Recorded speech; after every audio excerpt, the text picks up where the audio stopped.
Good morning to all of you. Welcome to Legal Matters by Sai Babu Sunkara. ఈ మధ్య కాలంలో ఒక వీడియోలో మీ అందరికీ నేను చెప్పాను, విక్టిమ్స్ ఆఫ్ సెక్షువల్ హరాస్మెంట్, ముఖ్యంగా 376 ఇండియన్ పీనల్ కోడ్ సెక్షన్ అంటే రేప్ కేసులో ఉన్నటువంటి బాధితుల యొక్క పేర్లు ఎట్టి పరిస్థితుల్లో బయట పెట్టకూడదు అనేటువంటిది థంబ్ రూల్. పోలీస్ అధికారి కానీ, మ్యాజిస్ట్రేట్ కానీ, అడ్వకేట్ కానీ వాళ్ళ పేర్లు ఎట్టి పరిస్థితుల్లో చెప్పకూడదు. చెబితే ఏమిటి? చెబితే 228A of the Indian penal code, ఆ సెక్షన్ కింద పనిష్మెంట్ ఉంటుంది. ఒక మ్యాజిస్ట్రేట్ గారు పొరపాటున పేరు బయట చెప్పాడు, మరి ఆయన మీద కూడా 228 అవుతుందా లేదా అనేదే ఈ వీడియో యొక్క సారాంశం. కేసుల పేరు ట్రిప్లెక్స్, జాగ్రత్తగా ట్రిప్లెక్స్ రమ్ము కాదు, triplex versus state of Kerala. Writ appeal number 29/2024 dated 9/1/2024, delivered by Kerala High Court, Chief Justice A.J. Desai and V.G. Arun, 2 judges bench. కేసుల పేరు సింపుల్ ట్రిప్లెక్స్ కేసు. సో ఈ కేసు ఏమిటి? కేసు పూర్వపరాలు. ఈ కేసులో బాధితురాలు చిన్నమ్మాయి. ఆ అమ్మాయి మీద జరిగినటువంటి అత్యాచారం చేసినవాడు పోలీస్ అధికారి. సో అత్యాచారం మీద కేసు రిపోర్ట్ అయింది.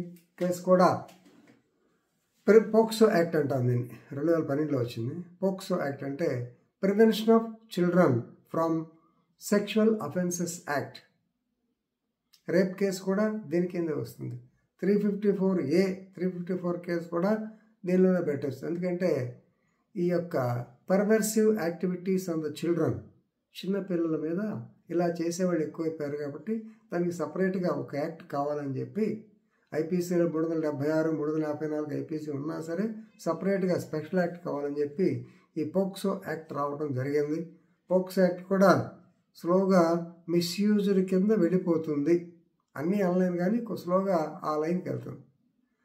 సరే, అది వేరే పార్ట్. ఇప్పుడు ప్రస్తుతం ఏంటంటే ఈ అమ్మాయికి జరిగినటువంటి ఇన్సిడెంట్ మీద, సెక్షువల్ అసాల్ట్ మీద, అగ్రవేటెడ్ సెక్షువల్ అసాల్ట్ మీద పోక్సో యాక్ట్ కింద రిజిస్టర్ అయింది. దీని మీద ఈ పోలీస్ అధికారి గారు బెయిల్ పిటిషన్ వేశారు. ఈ బెయిల్ పిటిషన్లో 437 నుంచి 439 వరకు మనం చూస్తుంటాం కదా, anticipatory bail, regular bail, bail in custody.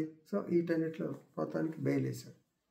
ఈ బెయిల్ వేసినప్పుడు బెయిల్ ఇస్తూ ఈ మ్యాజిస్ట్రేట్ గారు ఆమె పేరు రాశారు పొరపాటు.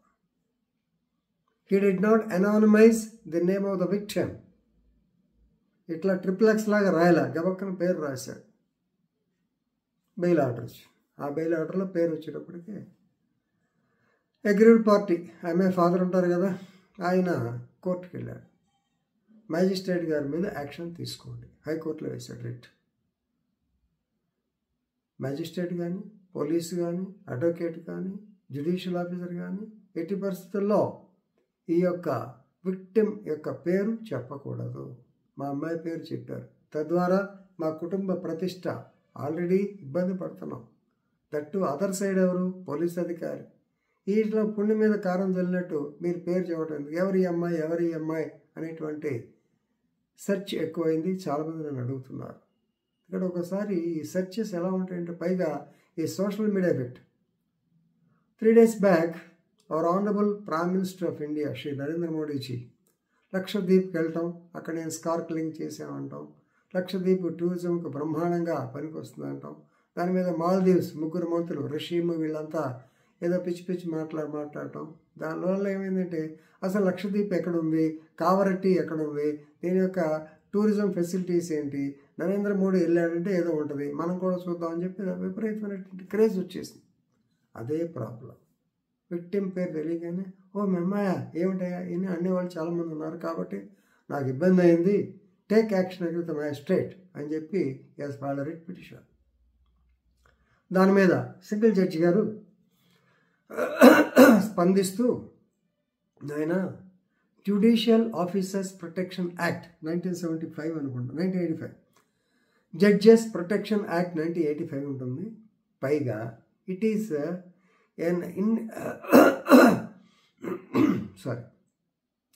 ఇన్అడ్వర్టెంట్ మిస్టేక్ అంటాం. పొరపాటున జరిగింది. ఇన్అడ్వర్టెంట్ అంటే ఫ్లోలో నేను కూడా అప్పుడప్పుడు ఏది గబక్కన మాట్లాడుతుంటా. సో ఇన్అడ్వర్టెంట్ మిస్టేక్ ఇది. కాబట్టి దీనికి 220 అప్లై కాదు అన్నారు. ఏమిటండి అన్యాయం? అదే పోలీస్ అధికారితో మనం యాక్షన్ తీసుకునే వాళ్ళం కదా, జడ్జెస్కి ఏమంత ఇదా అని చెప్పి మళ్ళీ డివిజన్ బెంచ్కి వెళ్ళారు. డివిజన్ బెంచ్ కూడా ఇదే మాట చెప్పారు.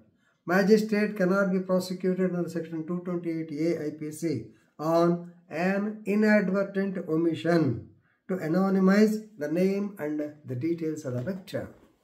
సో ఇంత మాత్రాన, ఎందుకంటే అక్కడ ఇంటెన్షన్ డెలిబరేట్గా చేశాడా, పొరపాటున జరిగిందా, బై మిస్టేక్ జరిగింది కూడా చూపించాడు. ఎందుకంటే డిక్టేషన్ ఇస్తాడు, టైపిస్ట్ బై మిస్టేక్ విక్టిమ్ అనగానే విక్టిమ్ అనగానే పేరు కొట్టాలిగా, గబగబా కొట్టేసి ఉంటారు. ఈయన ఫుల్ ఆర్డర్ చదివి ఉండకపోవచ్చు, మిస్టేక్ అంత అన్న మాత్రాన అదేం పెద్ద అంత కొంపలు మునిగేది కాదు అని చెప్పారు. రైట్. సో గౌరవ కేరళ హైకోర్టు ఇచ్చిన జడ్జిమెంట్ కాబట్టి ఆ ఏరియాలో కంపల్సరీగా high court will be A court of record for them. మనకు 142 ఆర్టికల్ కాన్స్టిట్యూషన్లో చెప్పినట్టు supreme court is a court of record అన్నట్టు హైకోర్టు వాళ్ళకి కోర్ట్ ఆఫ్ రికార్డ్ అవుతుంది, వాళ్ళు ఫాలో కావాలి. కానీ దీనిలో సో ఈ వీడియో అయిపోయింది, లాస్ట్లో గమనించండి. ఇదే పోలీస్ అధికారి అయితే జడ్జి గారు ఏమని ఉండేవాడు, మీరేమని ఉండేవారు? సో మీ కామెంట్ సెక్షన్లో మీరు రాస్తారని ఆశిస్తూ ఇంతటితో ముగిస్తున్నాను. ధన్యవాదములు.